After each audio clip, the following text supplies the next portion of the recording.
Welcome, class, to the Intro to Java Programming. In this lesson, we will review generating a random number, controlling the range of the random number, and some code examples. While creating an application, you may need to generate a random number. In an adventure game, there could be a dice roll from 1 to 6. In a pick a number game, a random number from 1 to 99 is needed. In Java, there are several ways to generate a random number. Two of the more popular ways are with the random class and the math class. The random class should be available to you inside the Java Utils package. Just add this import to the top of your class file. Import is not very confusing, and you've been using them ever since Lesson 1. The import statement allows you to refer to a class or classes declared in another package using a simple name without referring to the full package name. This gives you access to code from other classes inside your class. The Java Utils package comes with JDK. Inside the Utils package are many classes including random. At the top of the class, add import Java Util random.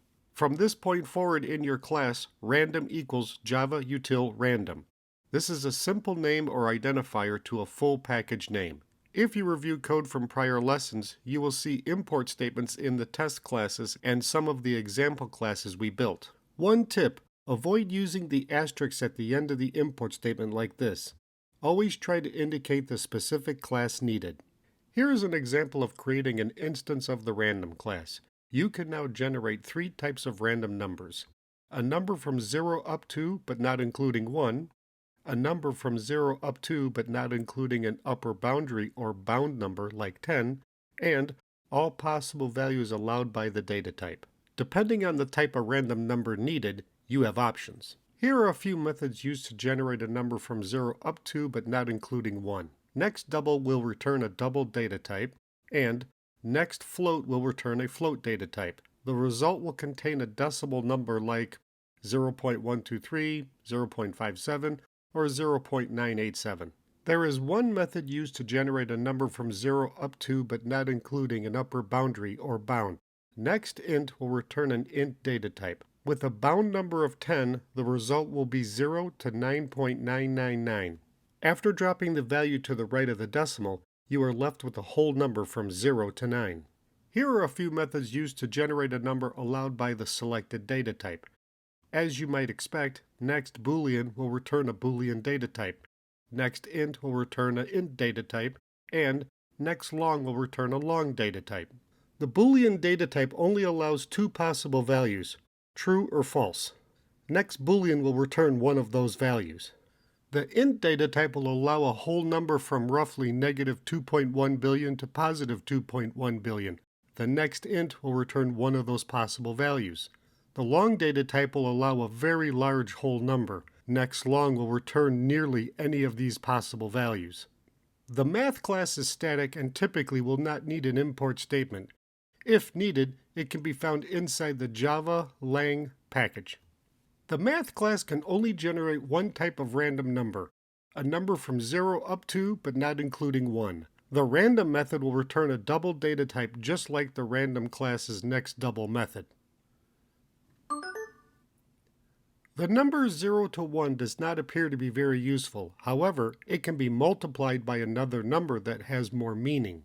For example, if we need to represent a 6-sided dice roll, simply multiply 6 by the random number. Convert the result to an integer whole number with a casting statement. The end result could be any number from 0 to 5. There are 6 possible values.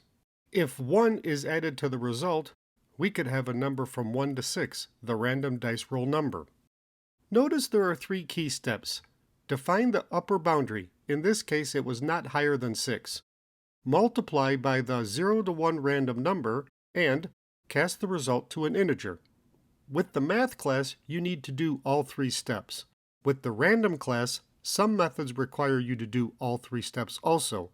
And the random class method, nextInt, with a bound parameter will automatically do all 3 steps. This means you have options: do the steps yourself or have the special method do all the work. It's up to you. The random number is not truly random. It is considered pseudo-random or a simulated random number. This is not how it actually works, but should give you an idea of the process. A random number is generated by a mathematical formula. The process starts with an initial number called a seed and performs a series of calculations. The end result is a decimal number from 0 up to but less than 1. With a zero-parameter constructor, the default starting seed number is a nanosecond value provided by the system clock. This number is very hard to duplicate and gives the illusion of a random number. If the seed value is always the same number, say 1, 2, 3, the same random numbers will be generated on each application run. Here are the first 5 values. If you restart the application, these same numbers will appear again. The initial seed value of 1, 2, 3 is used in the mathematical formula, and the first result will be 0.723. There may be situations where you need predictable random numbers. If so, use a fixed seed. The math and random classes have some pros and cons. Here are a few. The math class only returns a double data type. The random class will return more data type options. Because of this, you'll need to cast your results from the math class more than using the random class. The math class uses the random class behind the scenes and will only instantiate it one time. Your application design should find a way to only instantiate the random class one time, but it could be instantiated multiple times.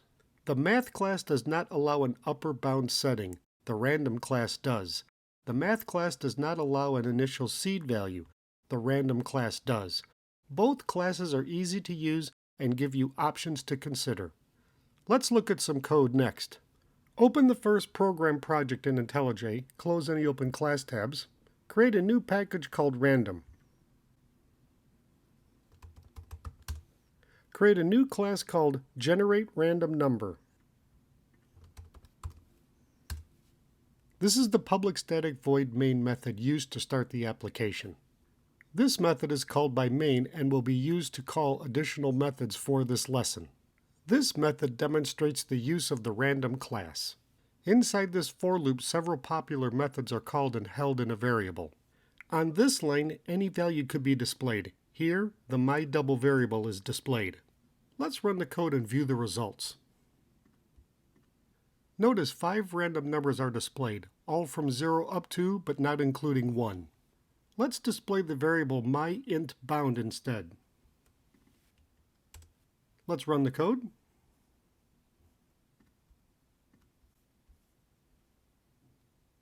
Notice 5 random numbers are displayed, all from 0 up to but not including 10. Feel free to change the variable displayed to see how each random method works. This method demonstrates the use of the math class. Inside this for loop is an example of the random method. On this line, the value of myNumber is displayed. Inside the run method, comment out this line.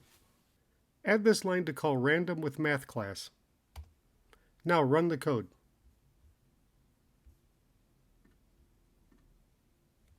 Notice 5 random numbers are displayed, all from 0 up to but not including 1. The random and math class are 2 very popular ways to generate a random number. The last method will show an example of a random number seed. This method creates 2 random object variables using the same starting seed value. Inside this for loop, both variables call the next double method to get a random number and display the result. Inside the run method, comment out this line. Let's add this new method call. Now run the program.